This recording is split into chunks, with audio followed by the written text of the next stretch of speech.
আসলে আরেকটি তো প্রশ্ন আছে আমার, তা হলো যে আপনার ইন্টারভিউ নেওয়ার জন্য আমি তো ওয়েবসাইটে অনেক সার্চ করেছি এবং জানতে পেরেছি যে আপনি যেমন স্কাই ডাইভিং করেন, আপনি যে বিমান চালাতে পারেন। তো অনেকেই বলেন যে আপনি তো সব সময় সাহসের সাথে চ্যালেঞ্জগুলো মোকাবিলা করেন।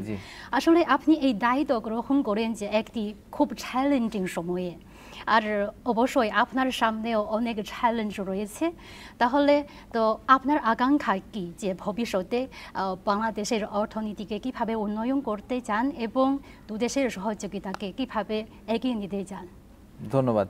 আসলে আমার কাছে মনে হয় আপনি হয়তো শুনেছেন যে আমি আগে সরকারে ছিলাম না, আমি প্রাইভেট সেক্টরে ছিলাম, সেখান থেকে ব্যাংকিংয়ে ছিলাম, সেখান থেকে আমি এসে সরকারে জয়েন করেছি।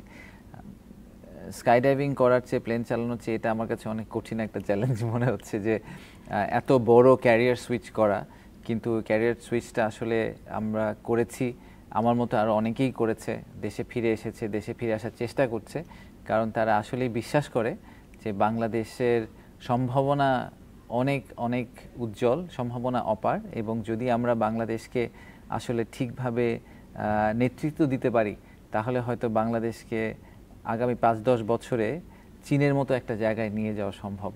তো আমার স্বপ্ন যদি আপনি বলেন সেটা হচ্ছে যে আজকে আমরা যখন প্রেজেন্টেশন হলো আপনি দেখেছেন যে আমরা বলেছি যে ২০০০ সালের দিকে চীন যে জায়গায় ছিল বাংলাদেশ মনে হচ্ছে কাছাকাছি একটা জায়গায় আছে, ইকোনমিক ইন্ডিকেটরগুলো যদি আমরা দেখি।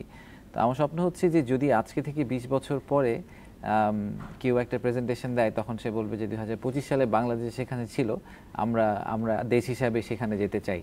তো অন্য একটা দেশ হয়তো বাংলাদেশকে বেঞ্চমার্ক করে একসময় বলবে যে ঠিক এই জার্নিটার ভিতর দিয়ে এই যাত্রাটাই আমরা করতে চাই।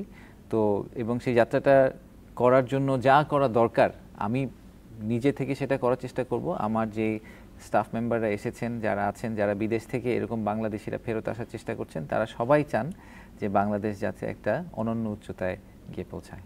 আর আমরা লক্ষ্য করেছি যে ২০২৫ সালে তো বাংলাদেশে চীনের বিনিয়োগ স্থিতিশীলভাবে বৃদ্ধি হলেও তা যেমন ভিয়েতনাম, তো মালয়েশিয়া অথবা ইন্দোনেশিয়ার তো পরিমাণের চেয়ে একটু কম।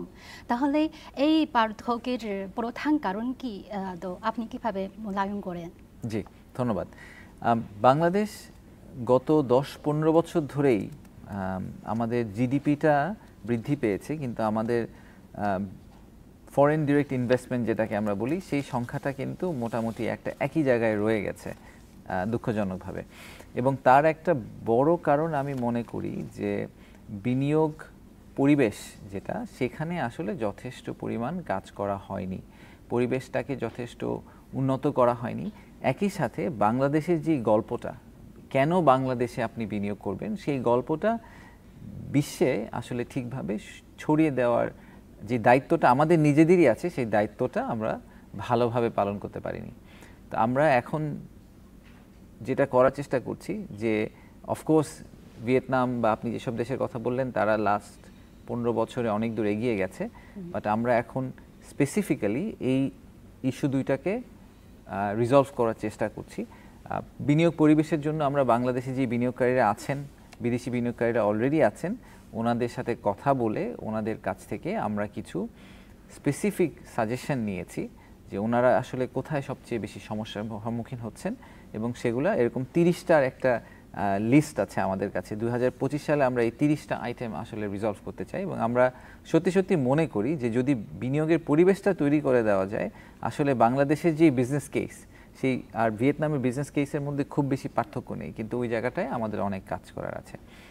আর সরকারের দ্বিপাক্ষিক সম্পর্কের ভিত্তিতে যেটা আরেকটা আমাদের বিরাট করার কাজ আছে, সেটা আমাদের বাণিজ্য মন্ত্রণালয় সেটা নিয়ে কাজ করার চেষ্টা করছে, সেটা হচ্ছে এফটিএ ট্রেড এগ্রিমেন্টের ক্ষেত্রে। আপনি দেখবেন যে বাংলাদেশের ট্রেড এগ্রিমেন্টের সংখ্যা খুবই কম, কিন্তু যেসব দেশ আসলে ইনভেস্টমেন্টে অনেক দূর এগিয়ে গেছে তাদের প্রচুর ট্রেড এগ্রিমেন্ট আছে।